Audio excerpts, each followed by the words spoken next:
Today on Sauna Talk, we turn the tables as Adam Pambatanaka, Chief Operating Officer, Therme Group, U.S., interviews me, Glenn, from SaunaTimes. And you'll hear some of my own origin stories from areas such as mobile saunas to sauna building to saunas in the public domain, sauna villages, floating saunas, rising sauna ties. It's wide and it's varied and it's from the heart, from on the bench at the recent Sauna Village in New York City in February 2026. Stay tuned to the end where we have a little bonus coverage from Sami Ranta, lead designer and builder of the village's flagship performance sauna. So, in the spirit of keeping this episode ego-free and cool and calm, let's listen as Adam turns the Sauna Talk tables and interviews yours truly from the sauna bench, live and direct. It's Sauna Talk.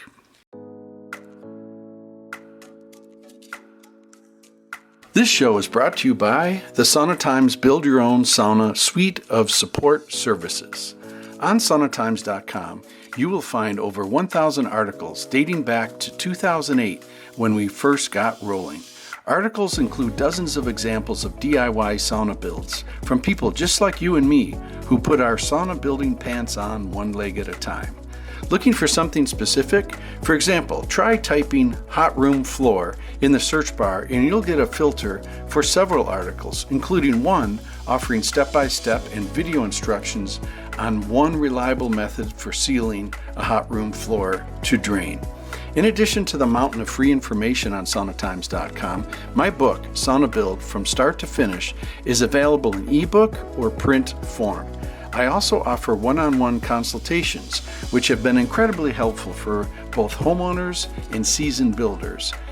Perfect for navigating tricky wedge shots, 50-foot putts, and the fine details contractors want to nail on the first swing. Just click Build Your Own at the top of the site to access my book and consultation. Over the years, thousands of people have read my book, now in its 4th edition, and many hundreds have reached out for one-on-one consultations, all with one goal: to build a kick-ass sauna the right way to fit your way. These resources aren't designed to squeeze your wallet, they exist to help you make your own sauna dream happen with clarity and confidence. Once again, head to SaunaTimes.com and click Build Your Own for more. Now, on to the show.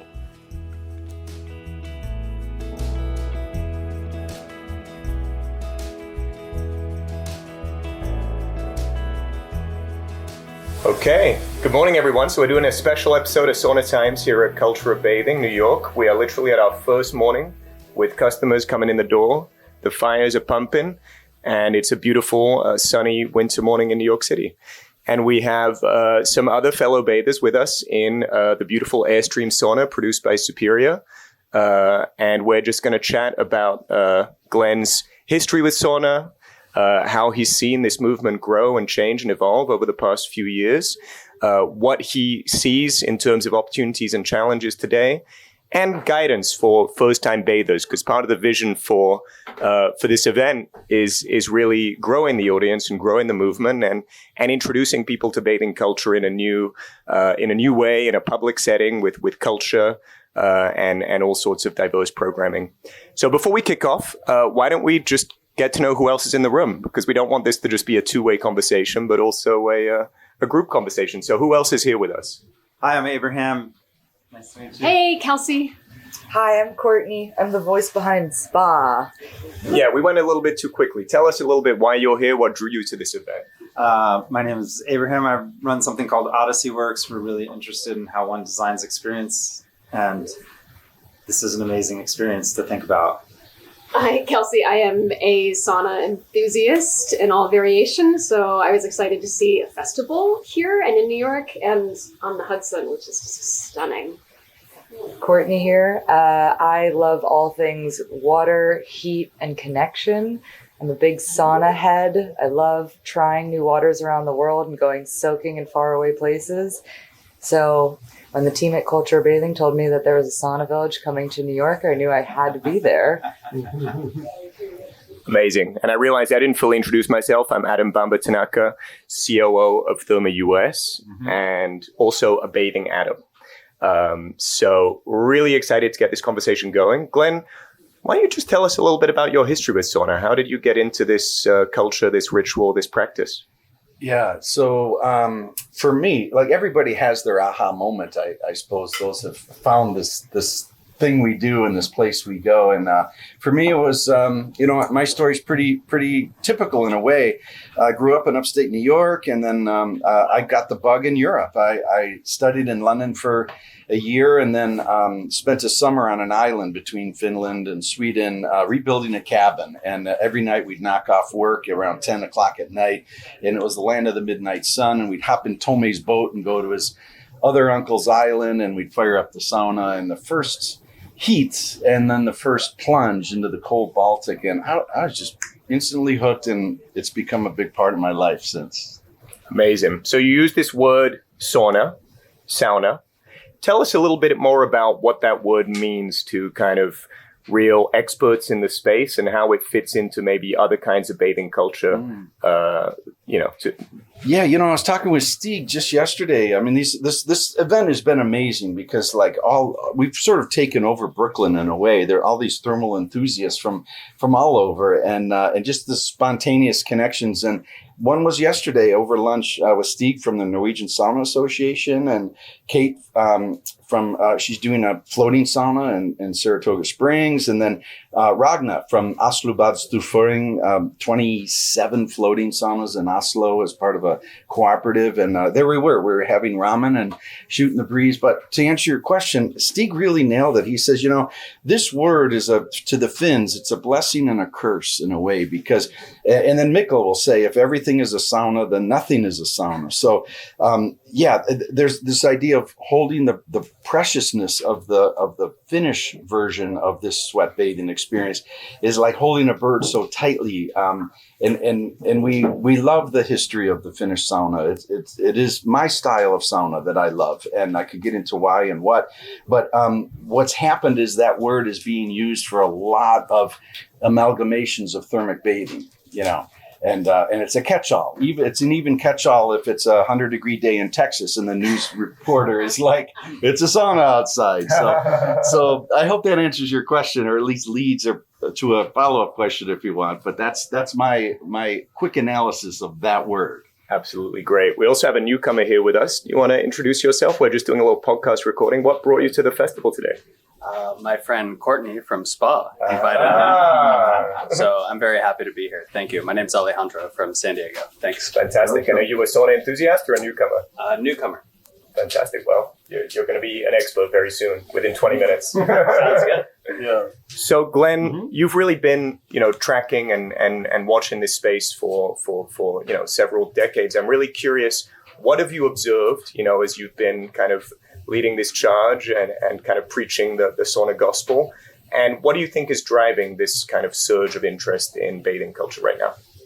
Right. So when I came back to America after that formidable time, I chose to relocate myself. This is late 80s, 1980s, from upstate New York, where I grew up, to Minnesota. And Minnesota is blessed with this sauna culture, on three levels. I mean, we had the great emigration of the late 1800s, where a lot of Nordics, including many Finns, came over and relocated, and with that brought sauna with them. And we have a fantastic climate for sauna. I always say the worse the weather, the better the sauna.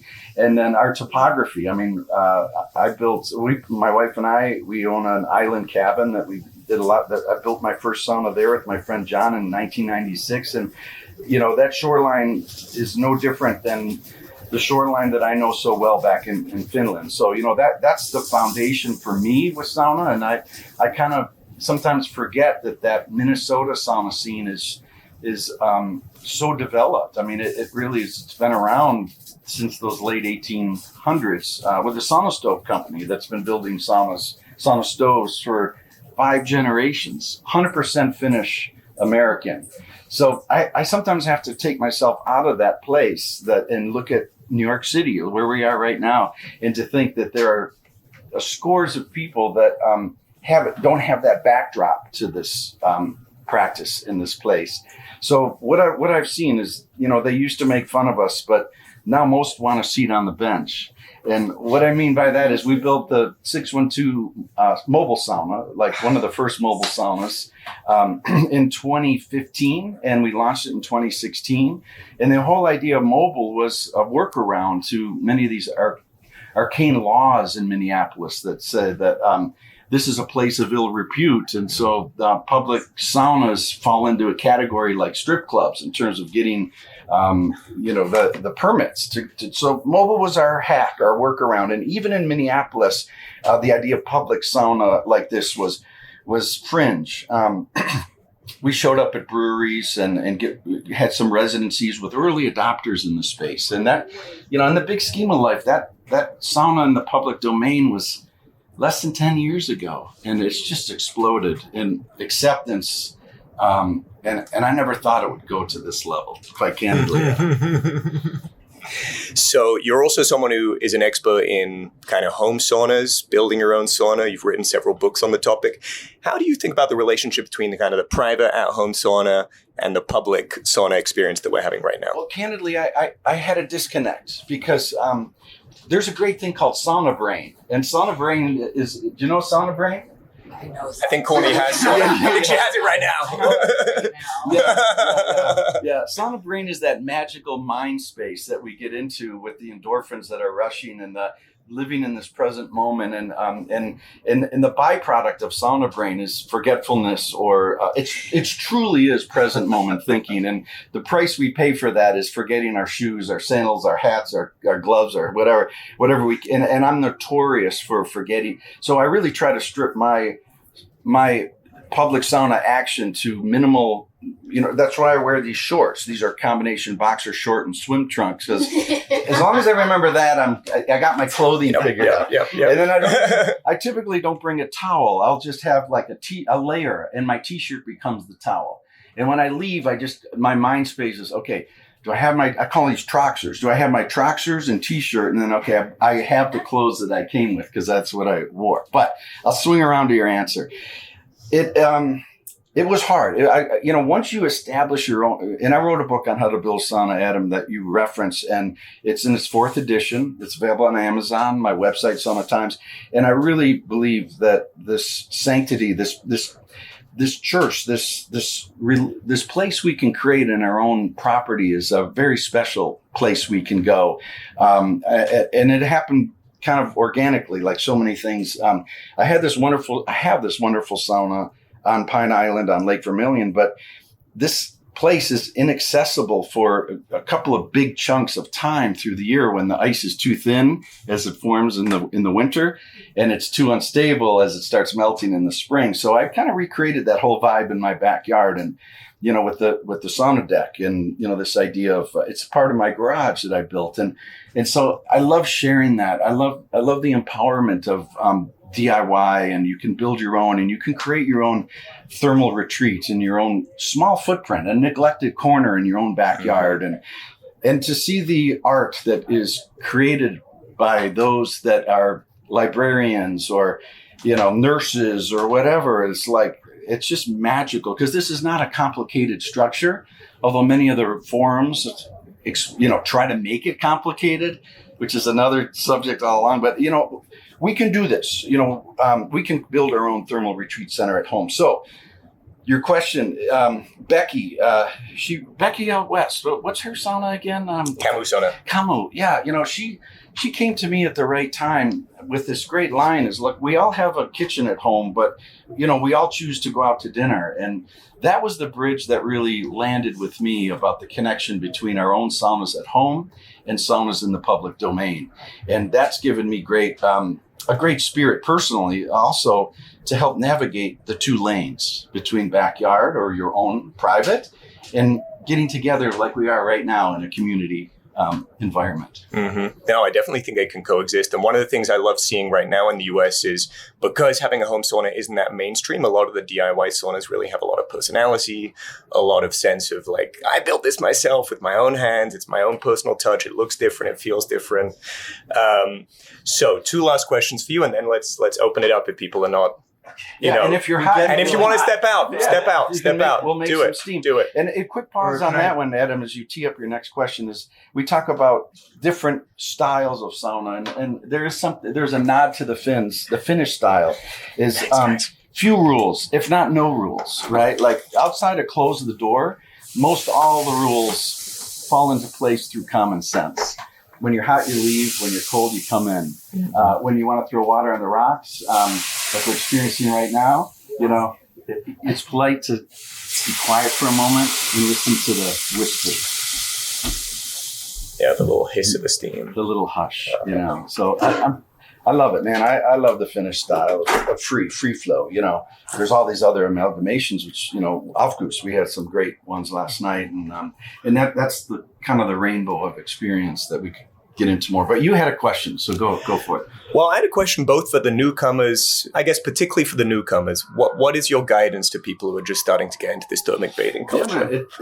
Best practices, warning signs. It's right in step with this. It's like listen to your core, not your skin. And this is an ability for all of us to kind of reconnect with ourselves, both in mind, body, and spirit. And this is a special place for that. Like letting go of the timer, you know, the sand timer on the wall, and you know, this whole optimization and, you know, and protocols that you have to do this and do that. You know, where else in our busy day when our calendars are scheduled and people are, you know, stealing our time, you know, where else can we just kind of unwind and just be part of, you know, hot and cold and rest and repeat, and just let go and give in to the spirit of the hot and the cold and the rest and the repeat. Beautiful. So last question for those who aren't familiar with SaunaTimes or your platform, can you tell us a little bit more about what they'll find there, what resources exist, and what you're building and working on right now? Okay, there's a lot. Okay, there's about 1,000 articles dating back to 2008, and there's some pillars that kind of hold it together in a way, and it does reflect back to this public-private thing. You know, on the public sauna, we started a SaunaTimes map well before COVID. 6 pins, all user-generated, enthusiasts submitting their saunas that they've been to. And this isn't like going on Google and typing sauna if you're going to, you know, Dallas. You know, you're going to get other things. You know, you're going to get nail studios that may have an infrared cabin and this and that. But this is curated by people like us doing things like this. And so we have, I don't know, 450 now, maybe more. It's going to grow to about 600-800 public sweat bathing facilities, bathhouses, banyas, whatever terms we use. But the commonality is like authentic good heat and different slices. And so what do we do with that? Well, we create this thing called sauna circuits. And each circuit has a scout, someone who may live in that town or knows a connectivity of a cluster of these bathhouses. And so they'll put that as a collection or the circuit on the map, and it overlays the map. And the cool thing about it is it's an art statement in that each scout also offers adjacencies. So, you know, near a bathhouse could be a cool hiking trail or a great bookshop or, you know, a restaurant. And, you know, we have about 25 scouts in about that many circuits in production. And I'm very, very pleased and proud to present that for free to support the community, support these guys that work so hard with their heart, you know, to bring this experience. It's hard work running these places. And this is what I want to do to help give back to that lane. In the building side, I'll make this one even quicker, is we're launching Tech Tuesday, where we're going to kind of get into the nerdiness of what makes for sauna and how to do it. Really the book in different format, like more of a YouTube digital podcast format about some of the great tips and tricks and dynamics from sauna builders, professionals, to help amateurs and to help raise the bar to good heat. Because when you feel good heat, it's all over. Amazing. Thank you, Glenn. Well, I'm about ready for my cold exposure, but I just wanted to thank you so much for this conversation and just being a part of this movement and such a leader and a spiritual forefather and just kind of North Star for all of us. You know, we couldn't be building such a broad and I think dynamic culture without, you know, standing on the shoulders of all of those who came before. And so just having you here with us, it means a great deal. Thanks. So let's go get cold. That means a lot to me. I do want to jump in and pass this back to you, Adam. While I have sauna brain. While you have sauna brain, you know, so a couple of years ago, I was at the British Sauna Summit, and Mikael Holland, he's now a 3.5-time guest on the show. He said, you must come to Norway. And I had what I call the Sermon on the Mount, where, you know, he's my mentor in the space. He's 10 years my senior. And we had this hike together in up this Norwegian mountain. And, you know, his word was you know, my word was acknowledgement, right? Like, and his word was like recognition. And, you know, I just push that out there to anyone listening. Anyone listening is like whose shoulders do you stand on, and who's helped bring you along? And to you, Adam and Robbie, like, you guys are like, you really have the right heart to recognize like us old soldiers in this space. And that's like, it's not always a given, right? Like, and so there's kind of a recognition in this very tender ecosystem of those that support each other, those that came early. So thanks to you, man. Thanks for allowing me to be here, part of this great event. Of course. Well, you know, I'll keep this short. I think I grew up very close to my grandparents, both of whom were artists, spent a lot of time with them as a kid. And I think because of that, it really, I don't know, it made me understand the idea of wisdom and the idea of experience. And, you know, both Robbie and I came sideways into bathing. This was not something that we were professionally involved in beforehand. We were both enthusiasts. I think we've both fallen far down the rabbit hole, the Lolu trap. But, you know, it's only been through engaging with mentors and with other enthusiasts and thought leaders and kind of, you know, those with the wisdom and experience of seeing this space evolve over many decades and life cycles, that keeps us grounded. It also holds us accountable. And, you know, I think without that, there is a risk that this culture, you know, goes off track, becomes boring, becomes corporate, becomes one note. Yeah. And really our vision for culture bathing, the reason why, frankly, Therme is not heavily branded around the event, is we really want this to be a celebration and a platform of bathing culture. You know, the way I've been thinking about it is this is a World Expo of bathing culture. And just as a World Expo provides a kind of introductory kind of context for many people to learn about new kinds of food, new kinds of architecture, new kinds of culture from around the world, we want to provide that kind of, you know, World Expo showcase to allow practitioners, builders, and all those who've been building the movement for so many years to be able to, you know, share their work with the broader public and hopefully also supercharge their business and their growth, which will only benefit all of us in this broader movement. Beautifully said. Hats off to that. I think we could just bring in the music and roll with that one. Thank you, Adam. Off the record question. Yeah. If Mikkel is Papa Sweat, does that make you a Sweat Daddy or Papa Sweat Jr.? Well, you know, labels are tricky. It's like, you know, someone said, hey, you know, Mikkel, the godfather of sweat. And then they turned to me and said, you're the godfather of sauna, which is a label that's tricky to hold. But, you know, I guess it's to Adam's point, right? Like, I'll share this one is that this is a tender space, right? Like the roots are not well established, certainly here in North America. And, you know, when the winds blow, it's really nice that the forest is together and we're supporting each other. And I didn't necessarily see that in my early days when I was a lone soldier riding a bike on the country road. If I saw another rider, it was a wave and a smile and an assumption that, you know, here's a like-minded enthusiast. But now in a lot of days, I feel like I'm on that same bicycle, but it's sure turned into a busy highway. So it's nice to be riding a Peloton with great folks like you guys. Love it. Courtney, do you mind getting a picture of us? Hi, so I'm here with? Yeah, I'm Sami Rintala. I'm a Finnish guy living in North Norway and at times building saunas. And what is your opinion of the law of Lolu, where the feet need to be above the rocks? Yeah, it's a good example of a kind of strict rule that, of course, can lead to a good sauna, but it's not necessarily true all over the place. So I'd rather see different kind of saunas for different kind of people and different kind of cultures, and people have a right to choose their own way of bathing. And when did that inspiration or that philosophy come to you? And that's the second part of the question. And Sami, the first part of the question is, how many saunas have you designed and built yourself? Is the first part of the question. Yeah, I don't know how many saunas I have designed nor built anymore, but maybe around 50. Okay. When I'm a Finn who is living abroad, so I just realized the lack of sauna when I was living in Norway 15, 20 years ago. It wasn't popular in Norway yet, so I realized I have to build one, and that's how I started to.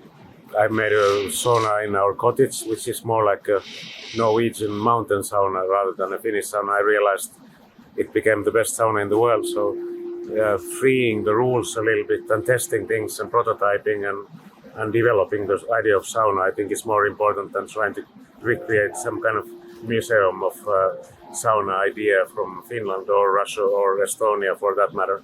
So I think it's time to explode the whole idea and see what happens when you make mistakes, beautiful mistakes. Thank you for that. What would you say to a Finnish builder if you were having a long drink with them, sitting on the dock between a round, who is very rigid about rules and structure to sauna construction, based on what you just told me about more of an expression, that this space, this place we go, this thing we build is an expression. How would you help guide them to open their thinking a little bit, and politely, as Finns tend to do?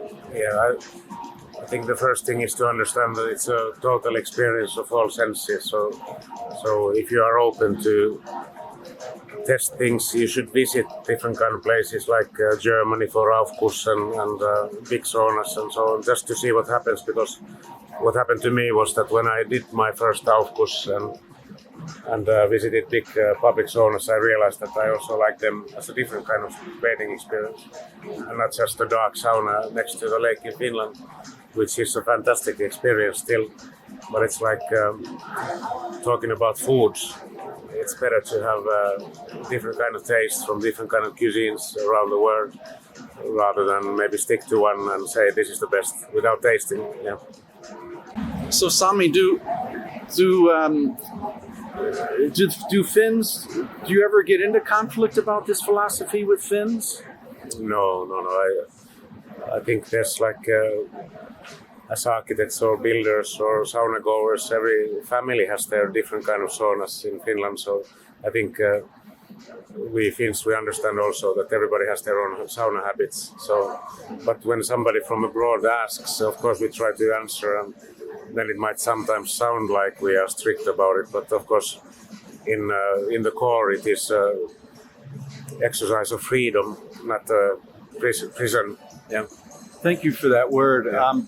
There is a parallel to the place we go, the verb, taking a sauna. I'm going to sauna. Yeah. And that's one of the things I love about the Finnish sauna experience, is that it is all about freedom. When you're hot, you leave. When you're cold, you go back in. Yeah. No rules. No rules. Well, yeah, outside, close the door. Yeah, of course. You shouldn't lose the heat. Yeah. Outside, that's the only time you hear the word perkele. Which translates to? Which is like, shut the fuck the door.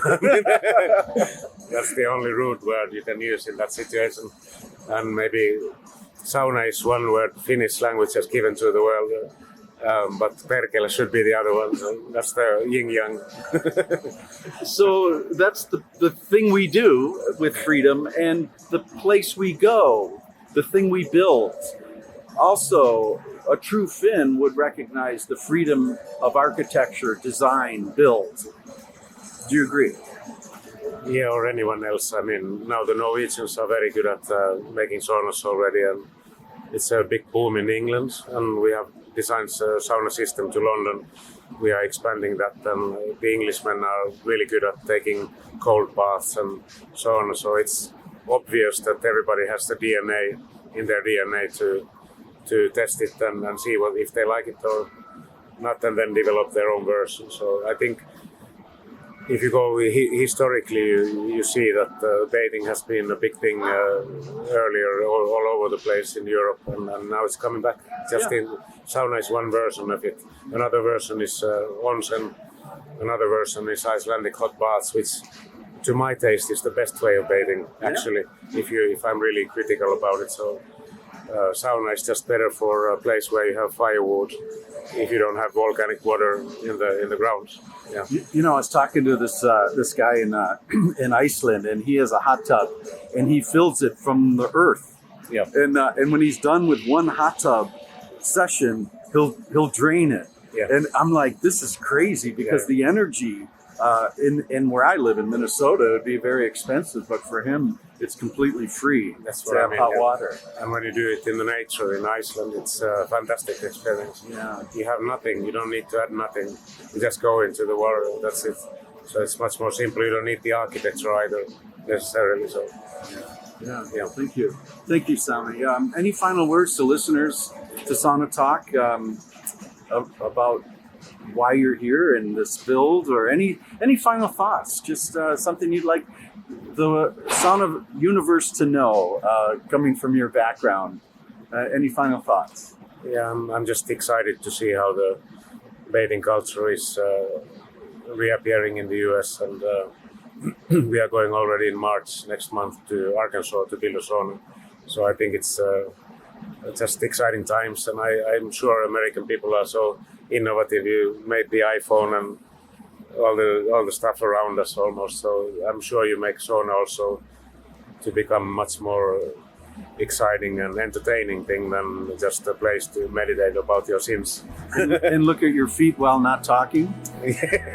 Well, but that's also fun sometimes. I agree, brother. I agree. Yeah. Sami, thank you very much for sharing this moment with me. It means a lot to me. Yeah, thank you. Thanks for listening to this episode of the Sauna Talk podcast. For even more content and discussion of all things sauna, visit SaunaTimes.com. That's where you'll find articles, resources, and the stories that keep the sauna culture moving forward. You can also connect with me, Glenn Auerbach, on YouTube, Facebook, Instagram, and Substack. And if you're interested in live events, workshops, or local and regional sauna circuits, you'll find those details on the website as well. Finally, if you represent a brand aligned with authentic sauna culture and would like to explore partnership or sponsorship opportunities, I'd love to connect. Reach out through SaunaTimes.com and let's start the conversation. Thanks again for listening. Until next time, I'll see you on the bench.